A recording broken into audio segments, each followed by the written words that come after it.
Olá, tudo bem? Estamos de volta aqui ao nosso bate-papo das quartas-feiras de saúde. E hoje estamos falando, nosso programa hoje não é ao vivo, e iremos falar dessa retomada das atividades como um todo definido pelo governo do estado. E junto a isso a gente tem as precauções, né? Então sabemos que a população ela vai sair às ruas. Nós não estamos imunes ao vírus, né? Então o que ficou para trás foram medidas, na verdade, educativas e restritivas, né, que com certeza adiaram a infecção do vírus, já que nós não temos uma quantidade maciça de testes para fazer um teste na população, assim como foi feito na Coreia do Sul, assim como está sendo feito agora nos Estados Unidos, que tem um número muito elevado de pessoas contaminadas, já estão chegando quase a 1 milhão de pessoas nos Estados Unidos, e com isso você tem uma taxa de fatalidade menor, porque quanto mais você identifica e tem uma mortalidade de um número em relação àquele, você tem uma taxa de letalidade menor, né, desse vírus. E na verdade nós estamos praticamente trabalhando no escuro, né, a meu ver, assim, depois vocês podem dar a opinião de vocês, 40 mil positivos e a taxa de 2 mil e poucos pacientes que faleceram até agora. Eu acho que, pelo menos na nossa cidade aqui, a gente não vê a realidade de testes, né? Então, eu não conheço um colega aqui que ainda foi testado. Então, eu acho que é uma situação que vai acontecer. E não podemos também negligenciar as outras doenças, que eram as doenças que mais matavam historicamente a nossa população, que com esse alarde todo da pessoa ficar em casa, muitas das vezes ele começa a negligenciar os sintomas. Nós estamos um grupo aqui hoje, eu vou apresentar os colegas de cardiologistas, que os sintomas referentes relativos ao infarto do miocárdio, e a pessoa fica em casa com medo de estar saindo de casa, de adquirir uma doença que seria esse vírus, né, que pode causar uma patologia, que vindo até a falecer dependendo das comorbidades, mas a mortalidade quase de 100% às vezes, se ele não for procurar uma unidade de saúde para ser atendido no infarto agudo do miocárdio, ou num AVC, numa emergência hipertensiva. Então, em várias causas aí que você protelando até uma infecção urinária, um quadro de edema agudo de pulmão, uma crise hipertensiva prolongada, isso pode levar a um quadro dramático. Então, hoje temos o prazer de ter aqui conosco o Dr. Patrick, cardiologista, Dr. Juliano Gama e Dr. Tarcísio, para discutirmos aqui essas patologias. Então, a forma, nós vamos tentar elucidar ao máximo aqui o paciente para voltar a essa rotina, né? Então, para tentar estabilizar essa doença que ele tem cronicamente. Isso inclui diabetes, inclui hipertensão e várias outras doenças aí que são controladas pelo médico dele, e muitas vezes às vezes ele pode até estar parando um pouco de usar medicações e tal, mas é importante frisar porque nos Estados Unidos nós tivemos um aumento de 800% das chamadas pelo SAMU deles lá para atender parada cardíaca a domicílio. E com certeza essa parada cardíaca não era o Covid, era por doenças como infarto, AVC e o paciente relutante em sair de casa com medo de ser contaminado pelo Covid, ele acabava vindo a falecer ou ter uma parada cardiorrespiratória dentro de casa. Então, Patrick, bem-vindo aí. Obrigado, doutor João, obrigado pelo convite, eu agradeço o momento de discutir com os colegas um tema tão importante a gente, lógico, se cuidar, prevenir, mas ao mesmo tempo se preocupar com as doenças cardiovasculares, que ainda são as que mais matam no mundo. Juliano. Boa noite, doutor João, boa noite, doutor Tarcísio, boa noite, doutor Patrick. É um prazer estar aqui de novo com vocês. E esse tema, gostaria de parabenizar a iniciativa do doutor João para a gente discutir realmente questões práticas no que diz respeito a essa doença e as outras doenças que não deixaram de existir, né? Continuam acontecendo e às vezes, como ele ressaltou, em frequência maior pelo cuidado não adequado, né? Vai ser muito interessante, parabéns pela iniciativa. Tarcísio. Agradecer ao retorno pós-Covid aí, né?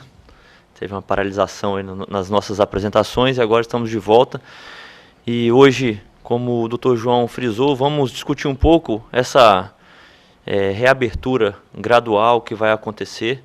Isso vai depender muito de nós também, como cidadãos, para que possamos evitar uma proliferação do vírus, então ter os cuidados que vamos discutir aqui, como o uso de máscaras, a higiene, que já vem sendo discutido de forma bem efusiva pela mídia.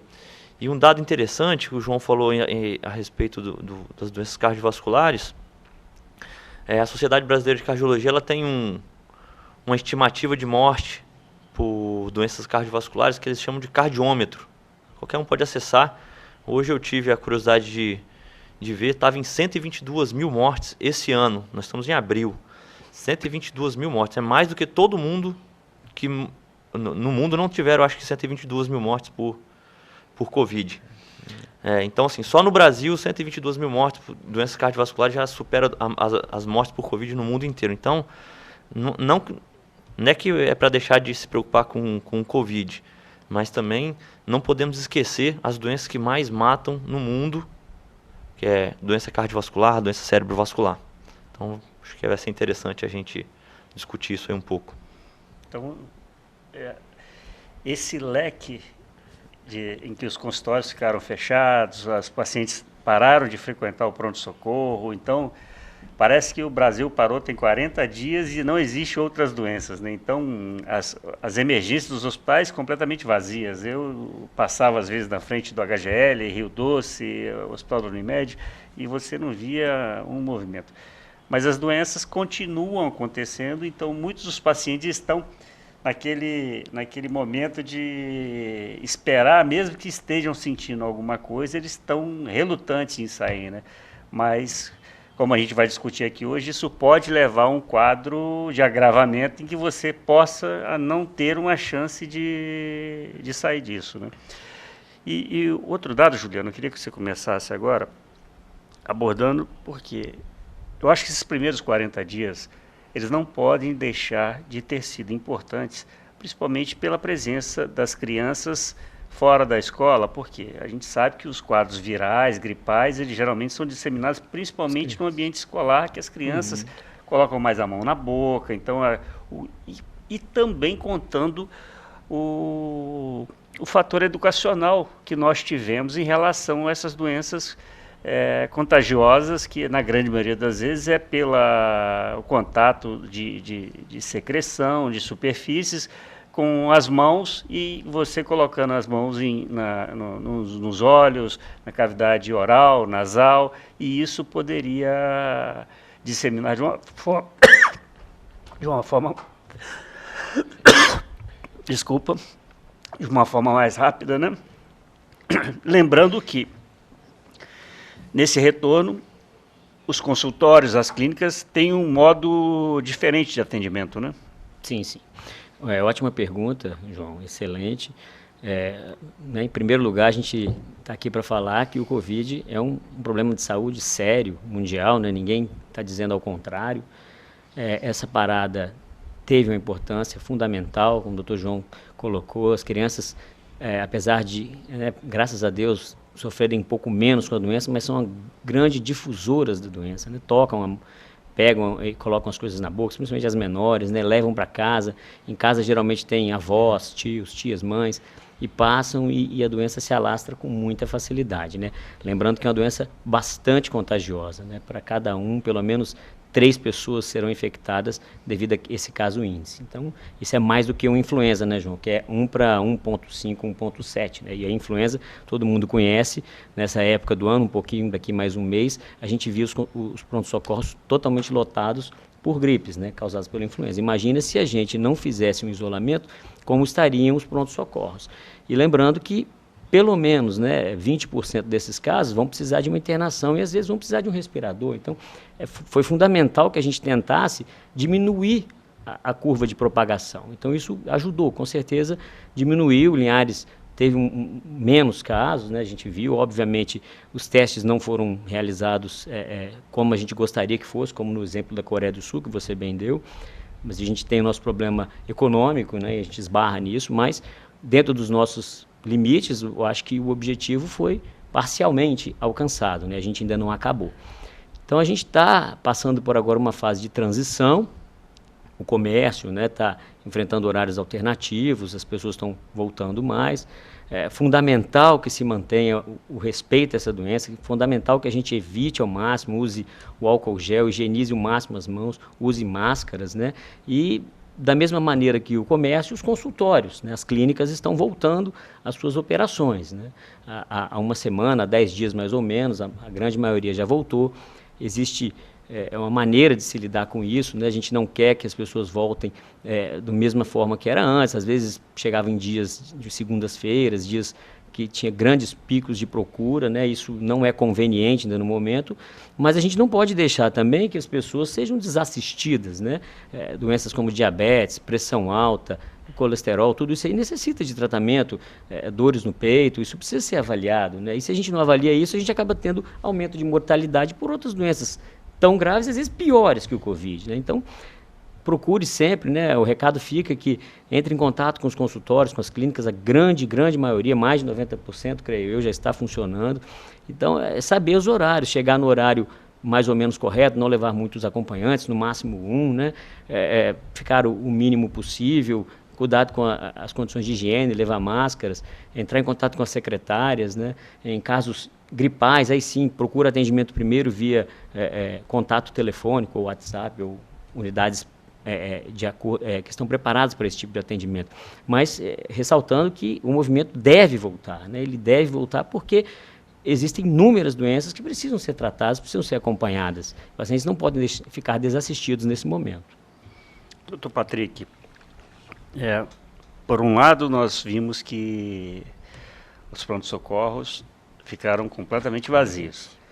E muito disso é da cultura do brasileiro de ir para pronto-socorro, muitas vezes, infelizmente, é uma crítica que eu faço aqui, para pegar atestado. Isso é uma covardia para quem está precisando de um atendimento de emergência, porque quanto mais rápido ele for atendido, a chance dele morrer de um infarto, de um AVC, isso aí vai contribuir. E o que a gente vê, às vezes, é um pico de pacientes, às vezes, só para fazer o atendimento no pronto-socorro, para pegar atestado, falar que está com uma gripe e tal, e sendo que no mundo desenvolvido, nos países com uma cultura mais organizada, então o pronto-socorro, se você for, mesmo que você tenha um plano de saúde, se você chegar no pronto-socorro sem uma patologia que necessite de suporte de emergência, pronto-socorro é emergência, né? Esse paciente, ele não é reembolsado pelo plano e as contas são caríssimas. Às vezes eu já vi casos de $20 mil só para pegar uma veia e o paciente ficar tomando um soro durante 2, 3 horas. Então, eu acho que isso vem para educar a gente também, saber que aquele movimento pode atrapalhar o que seria o normal, né? Exatamente como você bem falou, doutor João, essa cultura das pessoas de sempre acharem, não, pronto-socorro, as pessoas sempre pensam, principalmente segundas-feiras, enfim, dias de maior movimento, aquele pronto-socorro cheio, e a imensa maioria dos casos realmente talvez não seria o melhor local, não teria um motivo tão adequado para estar ali. Então, muitas vezes as pessoas pensam, aquele paciente que está com uma dor no peito, está com algum sintoma, alguma fraqueza de algum lado do corpo, uma falta de ar, pensar, não, eu não vou no pronto-socorro porque o pronto-socorro sempre está cheio, e ainda mais em época de coronavírus, estando cheio, ele pensa que está cheio, apesar de ultimamente nem tem estado tão cheio assim, e acaba ficando em casa.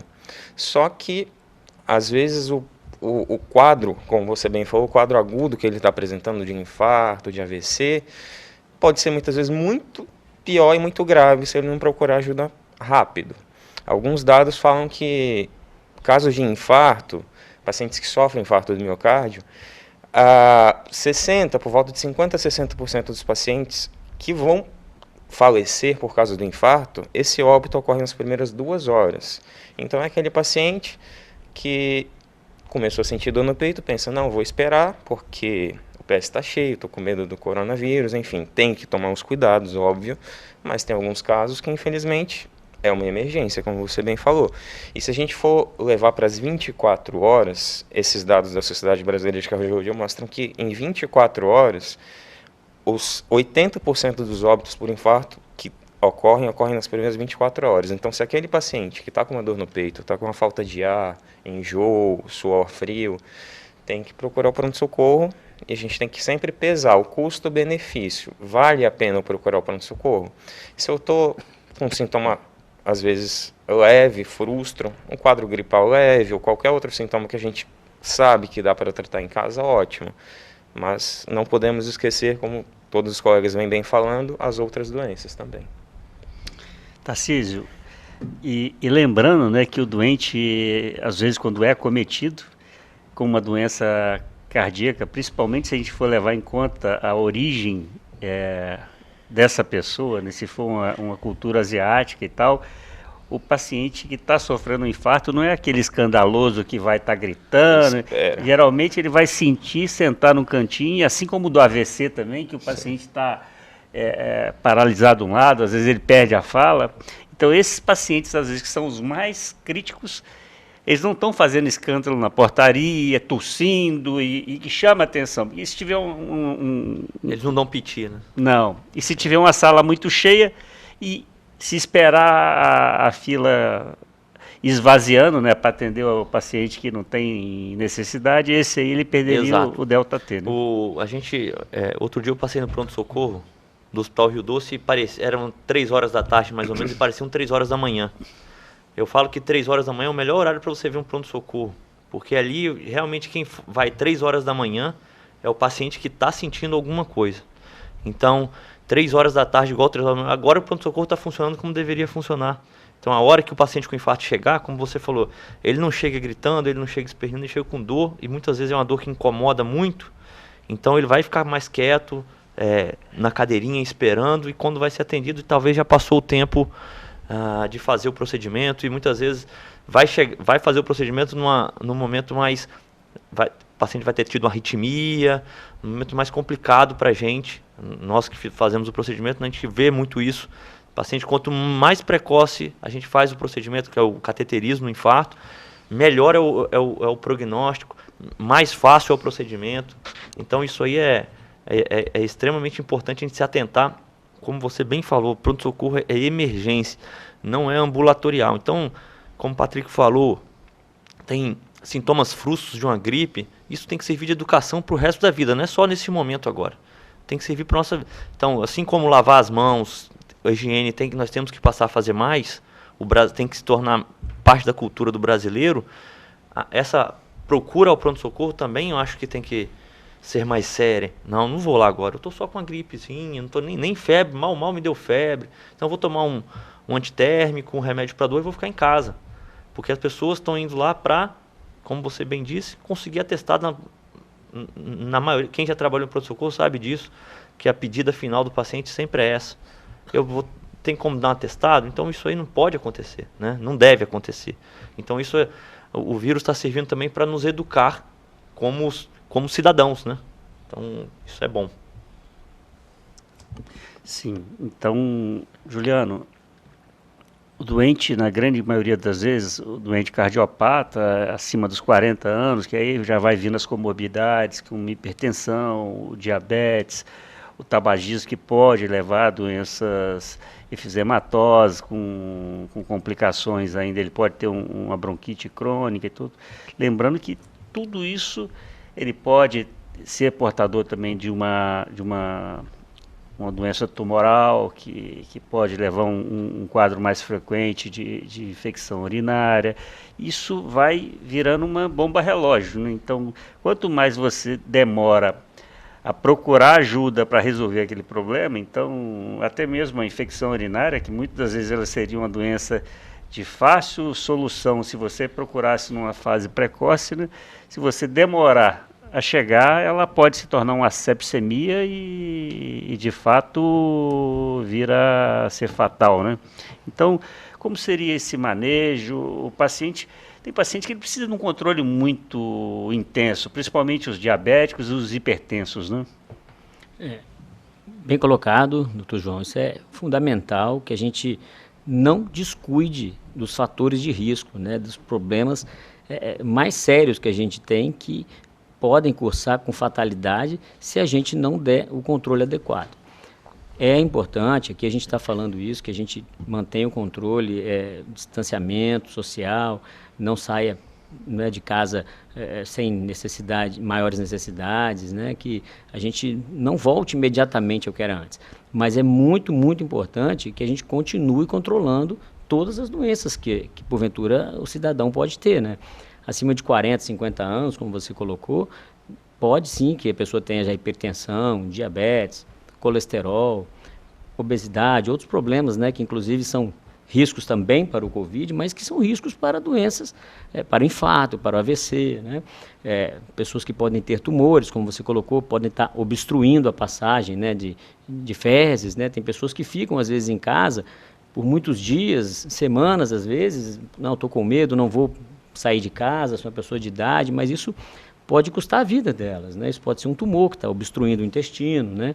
A pessoa com dor no peito forte, a pessoa tem que lembrar, ela pode ter um infarto, né? E lembrando que agora nós estamos numa situação nunca vivida, né? Desde 1928, depois da gripe espanhola, a gente não tem relato aqui de um confinamento como esse, né? Então, pelo menos no Ocidente, né? Tivemos o MERS lá no Oriente, mas no Ocidente nós não temos isso.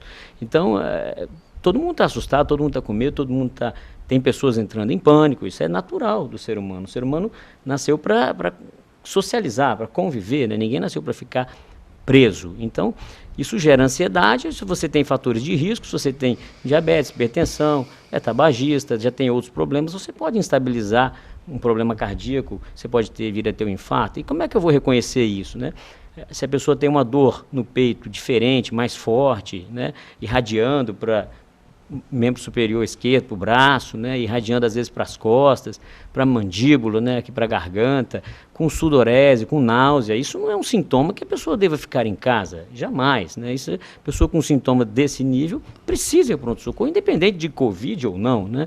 Então tem que se atentar para esses quadros. O doutor Patrick colocou, a pessoa que está com o braço esquecido, né, o braço, a voz alterou, essa pessoa precisa de ser avaliada de emergência, que pode se tratar de um AVC, de um derrame. Isso não espera, entendeu? Não posso ir agora porque estamos em época de Covid. Então, quer dizer, a gente não pode esquecer que essas coisas irão acontecer, né? Estou com febre, a febre está alta, como o doutor Tarcísio colocou, muito bem. É febre, 1 dia, 2 dias, baixa, fica em casa, tudo bem. Agora febre 38, 39, não estou conseguindo me alimentar, vomitando, imediatamente buscar auxílio. Não podemos esquecer disso. Ótimo. Então, chegamos ao fim do nosso primeiro bloco, retornamos a seguir falando mais dessa retomada e como a gente vai continuar enfrentando o Covid e as doenças que naturalmente são as que mais levam a óbitos no mundo como um todo, né? Até daqui a pouco.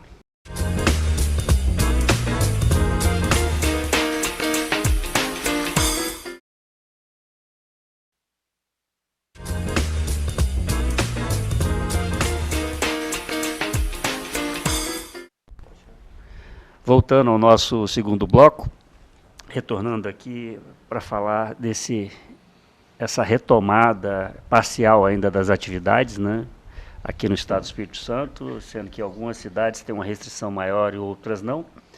E nós podemos ver que alguns membros do Poder Executivo, alguns políticos querendo fazer uma questão, politizando muito a situação, querem impor certas situações, né? E isso gera uma situação de confronto, né? Então, nós podemos ver hoje alguns grupos se manifestando através de carreatas e outros políticos até levando à prisão de algumas pessoas por estar indo na praia, né? Às vezes um ambiente inóspito que está sem movimento algum lá, e a gente vê alguns excessos, né? Mas uma coisa boa que a gente passa na rua hoje, sem ser uma medida ainda ditatorial, como nós podemos falar assim, as pessoas já estão com a cultura instalada nela, né, de estar usando a máscara. Então a grande maioria das pessoas estão se protegendo, mas outras nem tanto, né? Patrick, levando em conta esses fatores de risco, os jovens, que a gente viu que um dos principais fatores de risco para a mortalidade, no caso do Covid, é a obesidade, né? Então, podia falar um pouco disso aí? Exatamente, João, bem colocado. O que a gente tem visto, tanto no Brasil quanto em alguns países, alguns relatos, é que mesmo pacientes jovens que têm formas graves da doença, em sua maioria das vezes, quando essa doença comete pacientes jovens, esses pacientes, quando não tinham comorbidades, eram obesos. E isso não só jovens, como também os mais idosos, mas aí acabam entrando outros fatores de risco. E assim, ainda não existe um mecanismo fisiopatológico, assim, uma causa, um mecanismo que explique isso, mas de fato é uma coisa que tem ocorrido. No caso dos pacientes jovens, obesidade; no caso dos pacientes, independente da idade, a hipertensão, que é uma outra doença muito frequente na nossa população em geral. E é isso que a gente vem sempre falando, as comorbidades, como o Juliano bem comentou antes do intervalo. As comorbidades, que a gente fala, as doenças concomitantes, elas pioram as chances de quadros graves do coronavírus. Agora, é o que eu sempre tenho falado, uma comorbidade, uma doença mal controlada, é muito mais arriscado do que uma doença bem controlada. Então, como o Juliano muito bem colocou, a gente não pode esquecer as outras doenças. E muitas vezes a gente pensa, como ele falou, diabetes é uma doença assintomática. Então, muitas vezes o paciente acabou descuidando, não voltou no endócrino, está com uma glicemia muito alta e não sente nada. E o diabetes descontrolado é muito pior do que o diabetes controlado. A hipertensão, quando não chega a níveis muito altos, às vezes o paciente está com 17, 18 de pressão, não está sentindo nada. Às vezes precisa de uma consulta para ajustar remédio, para rever como é que está ficando. E porque a pressão controlada é muito melhor do que uma descontrolada. Então, jovens têm que se cuidar, obesidade, como você bem comentou, e temos que cuidar das comorbidades. Isso é muito importante, não podemos descuidar disso. Tarcísio, e isso nos leva, né, se a gente for fazer uma reflexão mais profunda, o que essa pandemia está levando na nossa reflexão do nosso dia a dia, é que, primeiro, que é uma coisa muito rápida e muito nova, que nem os Estados Unidos, que é a capital do mundo aí de tecnologia, de tudo, eles conseguiram antever os problemas e lidar de uma forma tranquila. Você vê que isso foi o mundo inteiro. Parou, a gente nem sabe ainda se foi a melhor decisão ter parado, porque eu acredito que tenha sido um movimento de manada, né? Aquele que um vai e todo mundo vai atrás, e porque quem não foi e tiver um resultado pior, ele seria massacrado, né? Então, mas eu acho que isso vem para mostrar, como um todo, as primeiras informações que nós temos é que aquele paciente que ele investe pouco na saúde dele, isso você conta a saúde mental e a saúde física, que a hipertensão nada mais é que é claro que você tem um fator genético, tem pacientes que vão desenvolver uma hipertensão familiar, genética, uma coisa mais jovem, mas na grande maioria das vezes o paciente ele abdica de atividade física.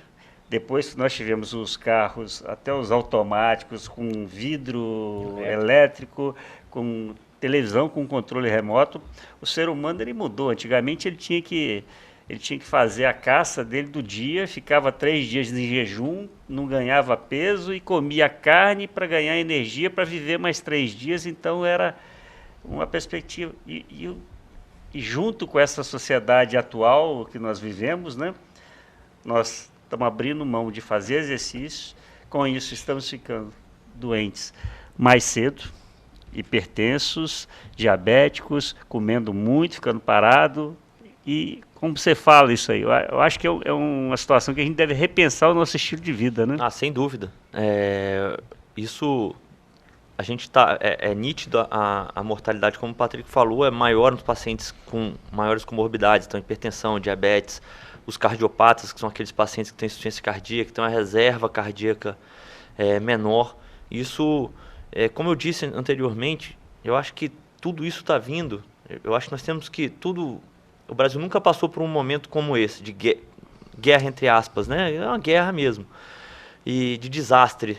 Eu acho que está no momento de, ao invés de desunir, de nos unirmos e pensarmos mais no futuro como cidadãos, tentar modificar, pensar mais em si mesmo, mas também como um todo, né? Então, usar máscara não é uma medida que te protege, você protege aos outros, porque às vezes você é um portador assintomático que você está protegendo aos outros.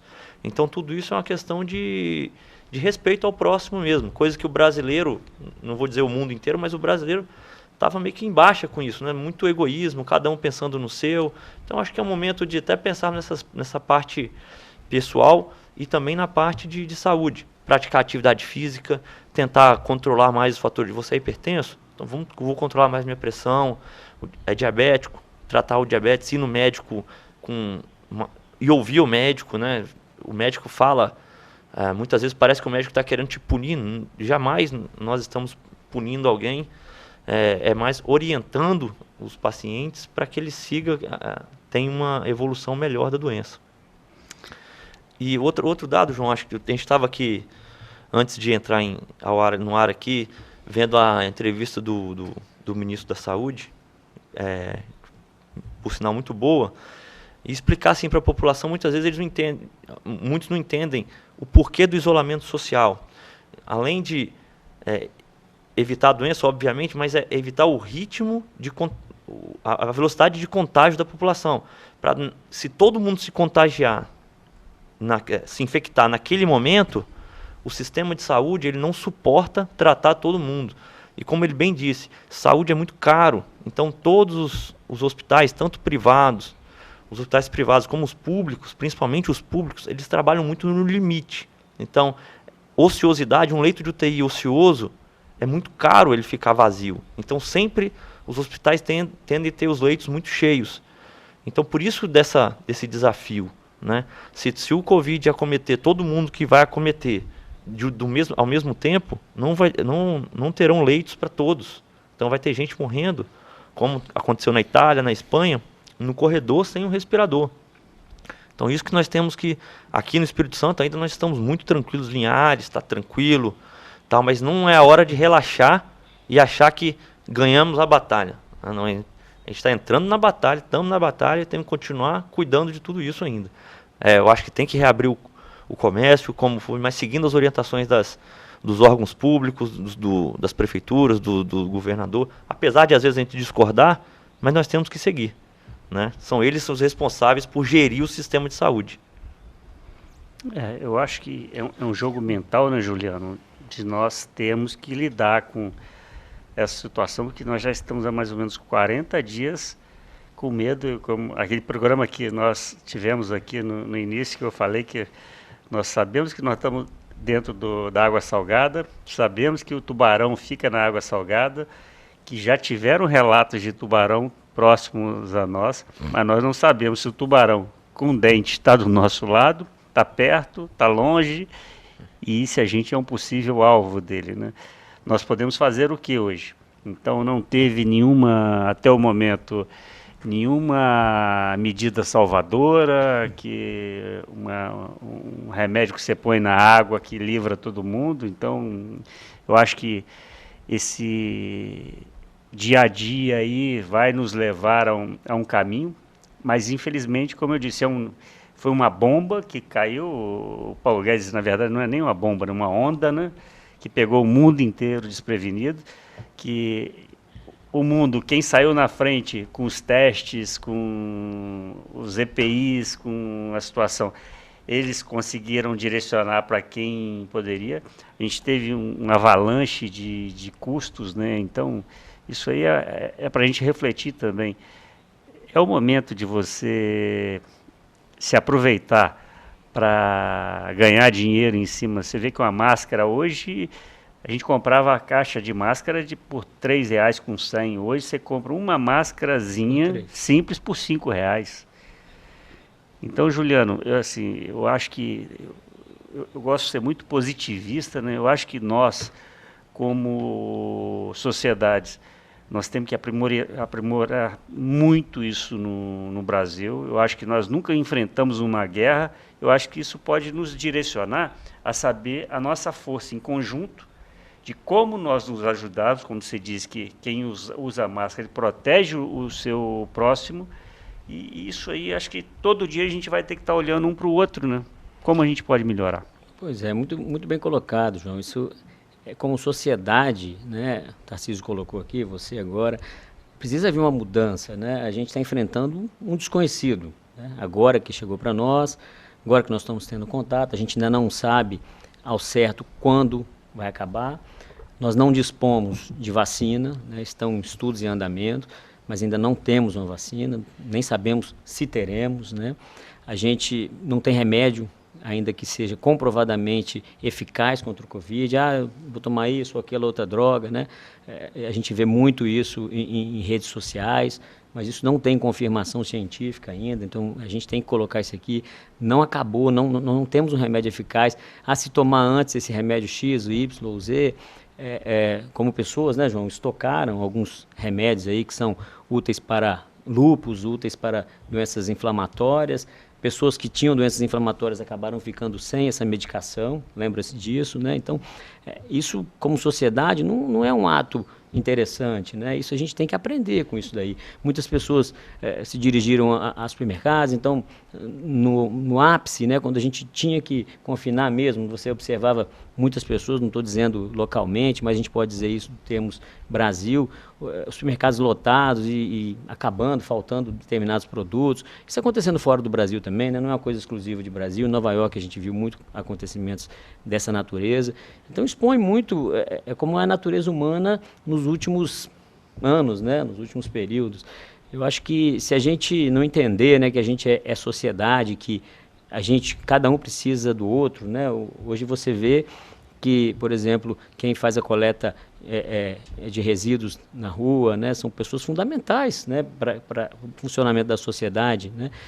Pessoas, são os guardas municipais, a polícia garantindo a nossa segurança, os médicos, né, enfermeiros, farmacêuticos, bioquímicos que estão agindo diretamente, auxiliares, técnicos de enfermagem, todos eles, não quero ser injusto esquecer algum nome aqui, mas todos são fundamentais, estão aí de cara enfrentando no dia a dia o inimigo, né, de cara, podendo ser infectado. A gente sabe que 20%, 30% dos casos na Itália foram de profissionais da saúde, então a gente tem que lembrar que um depende do outro, né? Então um ato meu prejudica você, prejudica o vizinho, então se a gente souber entender, né, ter mais harmonia, saber mais o que eu posso fazer que vai melhorar a vida de um, melhorar a vida do outro, tentar não prejudicar. O Tarcísio colocou bem, eu não estou gripado, eu não vou ver muita gente, mas use a máscara, né? Porque você pode passar por algum idoso, quem sabe você é um portador assintomático, a gente não tem teste para saber, né?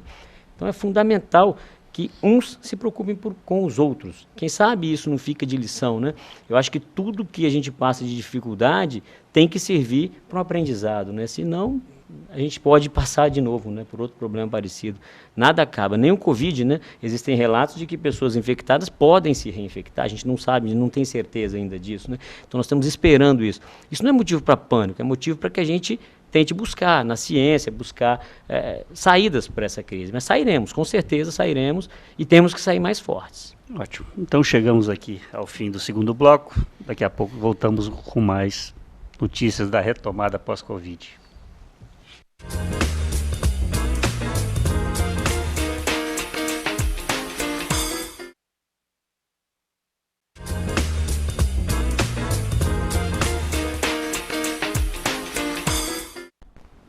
Então, voltando aqui ao nosso terceiro e último bloco, falando novamente dessa retomada parcial das atividades durante essa crise do Covid, né? Só lembrando, nós estávamos discutindo aqui no intervalo, nós não estamos acabando o governo, nós sabemos que ainda vai ter muita coisa por vir. E temos aquele grupo de alto risco, né, Patrick? Então, que que é um paciente acima de 60 anos com comorbidades como diabetes, hipertensão, obesidade, e esses são muito críticos. E nós não temos uma luz no fim do túnel ainda. Pode ser que a gente se surpreenda que a quantidade de transmissão diminua. Você vê, eu como médico e como ser humano, eu estava esperando que essa semana a gente teria um pico aqui em Linhares muito grande, que na Páscoa nós vimos uma movimentação muito grande nas ruas, e aquilo poderia levar, já que nós temos o conhecimento que esse período de incubação dura até 14 dias aí, da pessoa ficar assintomática, depois de desenvolver os sintomas, e a gravidade chegar no 10º dia aí e tal. Mas, assim, ainda, graças a Deus, nossos hospitais continuam vazios, a gente não teve esse pico esperado, e isso aí, por um lado, é muito bom, mas ao mesmo tempo nos angustia, né? Mas nós sabemos que os idosos, as pessoas que têm um risco maior, eles não vão poder abandonar essa quarentena ainda como os mais jovens, os profissionais de saúde que nós nos incluímos aqui. A gente está no fronte de batalha no dia a dia, né? Mas os idosos, e ao mesmo tempo eles têm que...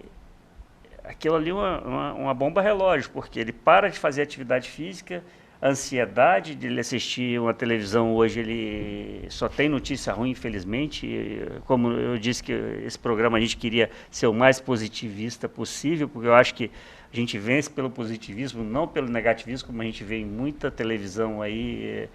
Você começa a assistir e você termina doente, você começa a achar que você está com sintoma e tal. Uhum. E atividade física, né, Patrick? O que você poderia orientar aí para, já que nós estamos correndo uma maratona, principalmente para esse público aí de alto risco, e como a gente pode tornar mais suave esse confinamento?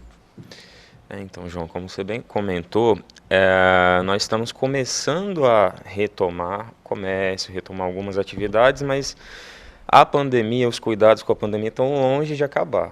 Isso nós, população fora da população de risco, que não temos fatores de risco, nós podemos e vamos recomeçar as atividades. Porém, a população de risco, pacientes idosos que tenham, mais uma vez, qualquer comorbidade, hipertensão, diabetes, cardiopatias em geral, infarto prévio, essa população é chamada população de risco, que ainda tem indicação de permanecer em isolamento. Porém, é o que você bem falou. A gente veio até agora falando sobre temos que cuidar do diabetes, cuidar da hipertensão, cuidar do colesterol, cuidar do coração, mas temos que cuidar da saúde mental dessas pessoas também. E os idosos são os que mais tendem a sofrer com essa questão do confinamento. Como eles vão ter que ficar muito mais tempo isolados do que nós, que agora já estamos começando a sair de casa, então a saúde mental deles vai ser um cuidado muito grande que a gente tem que ter. E ao mesmo tempo vem a questão de que a quarentena fez com que todos os cuidados, vamos dizer assim, de alimentação muitas vezes, mas atividade física, sedentarismo, viessem à tona exatamente pelo isolamento, pelo enclausuramento.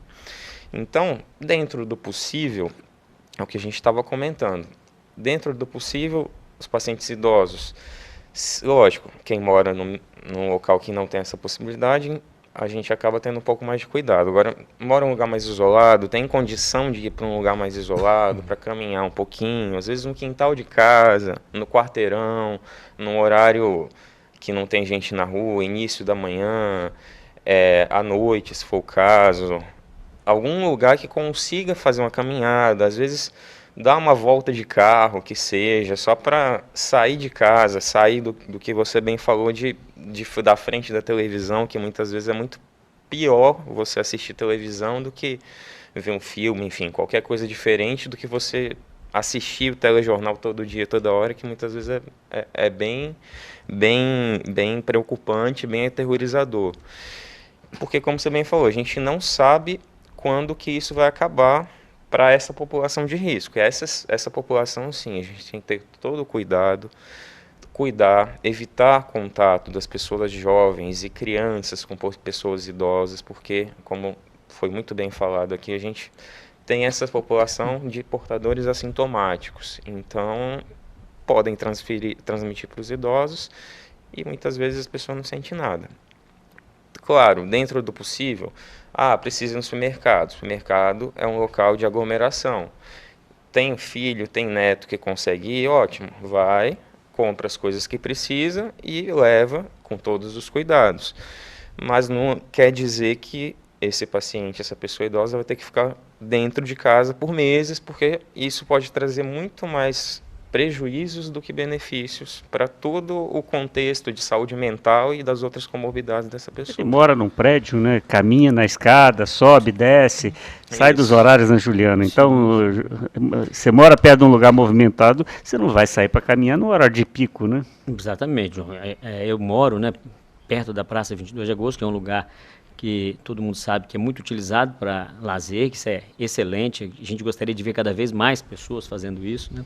Porém, a gente tem que lembrar que é necessário, como o Patrick colocou, evitar aglomeração. Então, nós temos sol lá de 5h30 até as 6 da tarde, né? Então, você pode usar todos esses horários, inclusive quem pode também usar à noite, né?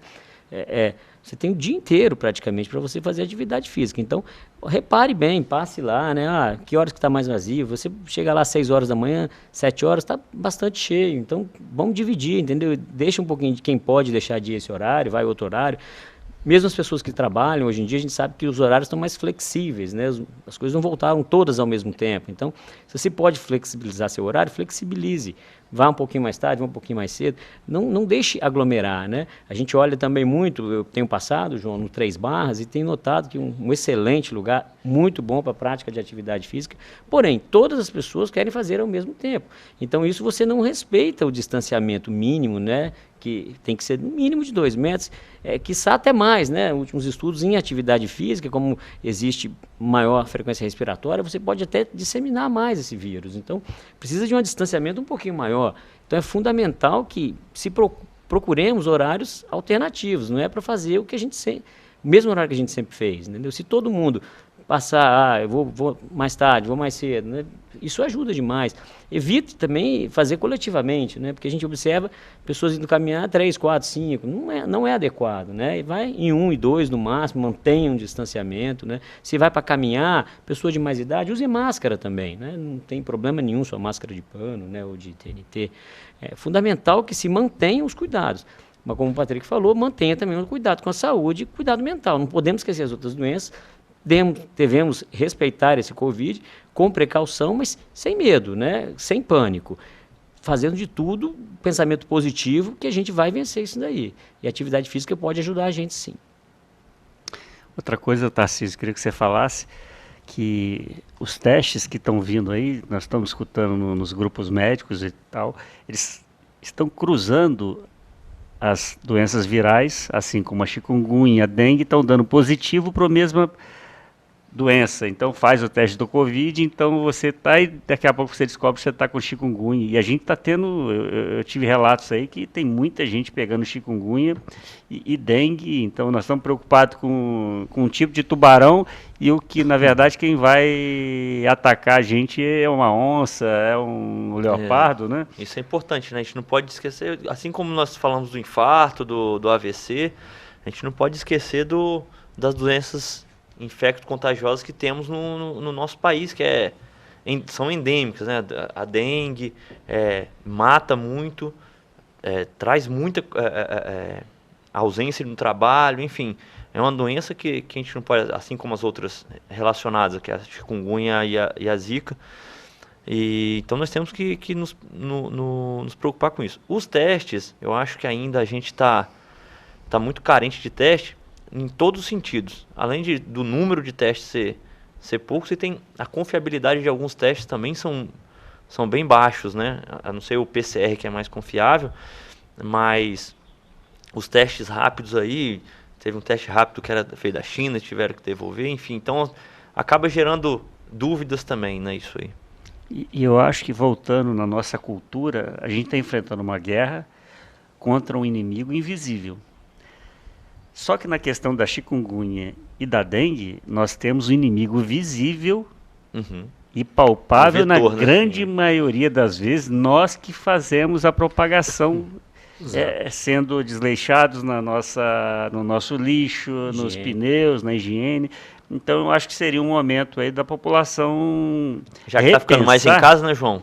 Cuidar mais do repensar quintal. e cuidar melhor das coisas, porque às vezes a gente não está falando de uma patologia que não tem. Nós temos a dengue hemorrágica aí, que é Seríssimo. fatal em alguns casos. A chikungunya tem relatos, é uma doença também pouco conhecida ainda. Ela tem, assim como a zika, né? Então são doenças com pacientes com acometimento de articulações, de você criar uma artrose, uma artrite Prolongadíssimo. prolongada, às vezes com sequelas pro resto da vida, né? Então, Outro dado que é importante, no programa antes de ter essa paralisação, a gente falou bem disso, um dado positivo. A população nunca se vacinou tanto para a gripe quanto agora. Então que isso sirva de lição também para a gente, para no ano que vem, tomara Deus que tenhamos controlado bem o Covid, mas que não esqueçamos da gripe. A gripe continua matando muito, vai continuar matando. Então, se não se tem uma vacina, a gente está tanto esperando a vacina do Covid, vamos nos prevenir então da gripe, que tem a vacina. Então, esse ano, eu acho que, se eu não estou enganado, foi o recorde de população que foi vacinada, dos idosos, população de risco, né? Entre profissionais de saúde, idosos. Então, isso aí é uma lição para a gente continuar. Não é que ano que vem está tudo bem, não vamos vacinar mais. Não, continue. Quem vacinou esse ano, vacina ano que vem de novo. Que aí, quem sabe, tem a vacina para o Covid e para a gripe juntos aí. ótimo. Infelizmente, estamos chegando ao final de mais um programa. Lembrando que a questão esse último gancho do Tarcísio aí, né? Eu acho que esse momento é um momento que a gente fica perdido. Infelizmente, nós vimos muita fake news sobre as vacinas, né? Muita gente querendo abandonar, sendo negligente no uso, falando algumas inverdades referente às vacinas, que aquilo poderia causar mais mal do que benefício. A gente está vendo que está todo mundo buscando, o mundo como um todo, uma vacina para um inimigo aí que está levando muita gente querida embora, né? Então, agradecer a todos aí pela audiência e até o próximo programa. Muito obrigado.